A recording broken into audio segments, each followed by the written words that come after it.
आज मला विचार पडला की सकाळच्या नाश्त्यामध्ये काय बनवावं. काहीतरी वेगळं आणि चमचमीत असं खावंसं वाटत होतं. मग विचार केला की आपण रव्याचा ढोकळा बनवूया. पाहूया मला जमते की नाही ते. तर जास्त टाइम न घालवता रेसिपीला सुरुवात करूया. मी एक मीडियम साईज वाटी रवा घेतला, इनो, 2 टेबलस्पून तेल, चवीनुसार मीठ आणि दही. दहीच्या ऐवजी आपण ताक घेतलं तरी चालेल. नंतर एका भांड्यामध्ये मी 1 वाटी रवा घेतला. रवा हा बारीक असेल तर फारच चांगला, त्यामुळे ढोकळा हा खूप छान येतो. नंतर त्यामध्ये मी 2 टेबलस्पून खाण्याचे तेल घातले. खाण्याचे तेल घातल्यानंतर त्यामध्ये मी दही घातलं. दही हे आपल्या डिपेंड राहते दहीच्या आंबटपणावर, किती आंबट आहे. मी इथं 3 चमचे दही घातलेलं आहे. आपल्या आवडीनुसार आपण ते कमी जास्त करू शकतो. दही हे आंबट असल्यामुळे त्यामध्ये मी 2 चमचे साखर घातली आहे. तुम्ही याला स्किप करू शकता किंवा आपल्याला आवडेल तर आपण साखर पण घालू शकतो. चवीनुसार मीठ पण घातलंय मी. नंतर एक थिक बॅटर आपण याला भिजवून घेऊया. बॅटर हे जास्त थिक पण नाही भिजवायचं आणि जास्त पातळ पण नाही भिजवायचं. मीडियम प्रमाणात भिजवायचं.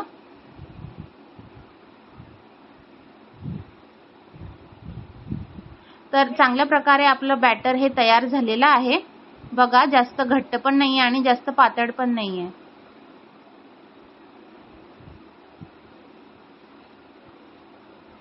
तुम्ही नक्की ट्राय करून पहा. हा ढोकळा अगदी लवकर बनणारा आहे. आपण आता याला 15 मिनिटासाठी ठेवून देऊया. 15 मिनिटामध्ये रवा हा चांगल्या प्रकारे मुरतो. 15 मिनिट झालेले आहेत. एकदा चांगल्या प्रकारे याला मिक्स करून घ्यायचं. नंतर दुसऱ्या भांड्यामध्ये तेल घालायचे. तेल घातल्यामुळे आपला ढोकळा त्यामध्ये चिपकणार नाही. नंतर कढईमध्ये पाणी घालून त्यामध्ये एक छोटी प्लेट घालून घ्यायची. नंतर यामध्ये इनो घ्यायचा. मी 1 टेबलस्पून इनो घेतला. त्याच्यावर थोडंसं पाणी घालून लगेच त्यामध्ये मिक्स करून घ्यायचं. इनो हा नंतर घालायचा जेव्हा आपण ढोकळा भांड्यामध्ये घालू तेव्हा. असं फास्ट गोल फिरून कालून घ्यायचं. नंतर हे सगळं बॅटर एका भांड्यामध्ये काढून घ्यायचं ज्याला आपण तेल लावले होते.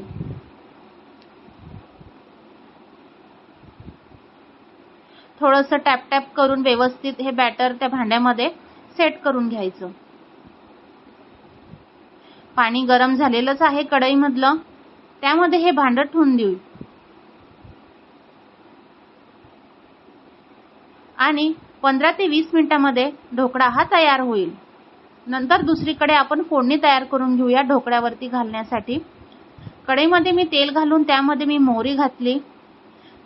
हिरवी मिरची लांब लांब आकारामध्ये कापलेली आहे आणि कढीपत्त्याची पानं.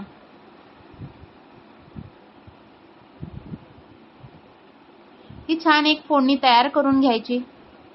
दुसरीकडे आपले 15 ते 20 मिनिटांमध्ये ढोकळा तयार झालेला आहे. पाहूया शिजला की नाही ते. तर ढोकळा मस्त वाव छान शिजलेला आहे. त्यामध्ये सुरी घालून बघायची. जर सुरीला काही चिपकले नाही तर ढोकळा हा पूर्णपणे शिजलेला आहे.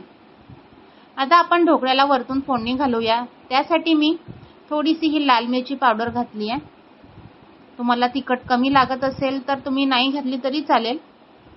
नंतर थोडंसं मीठ घातलंय कारण की तिखट घातलं म्हणून.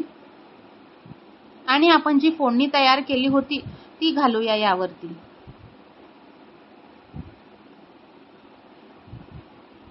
चांगल्या प्रकारे फोडणी ही घालायची वरतून. सगळीकडे फैलून घ्यायचं, स्प्रेड करून घ्यायचं.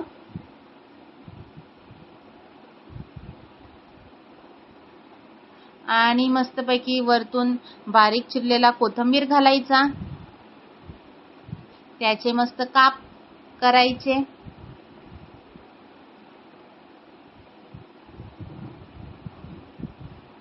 लहान मुलांना डब्यात देण्यासाठी पण हा परफेक्ट आहे.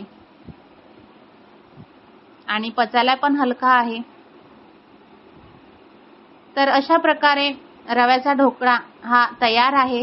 तुम्हाला माझी रेसिपी आवडली असेल तर प्लीज माझ्या चॅनलला सबस्क्राईब करा, लाईक करा, शेअर करा आणि हा ढोकळा नक्की ट्राय करून पहा. अगदी सोप्या पद्धतीत आहे.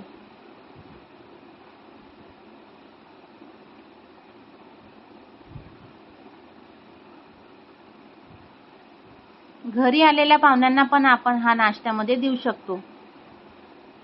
बघा किती मस्त झालाय आणि नरम झालाय आणि याला जास्त वेळ पण नाही लागत. झटपट बनणारा पदार्थ आहे. लहान मुलं तर मोठेपर्यंत आवडेल असा हा पदार्थ आहे.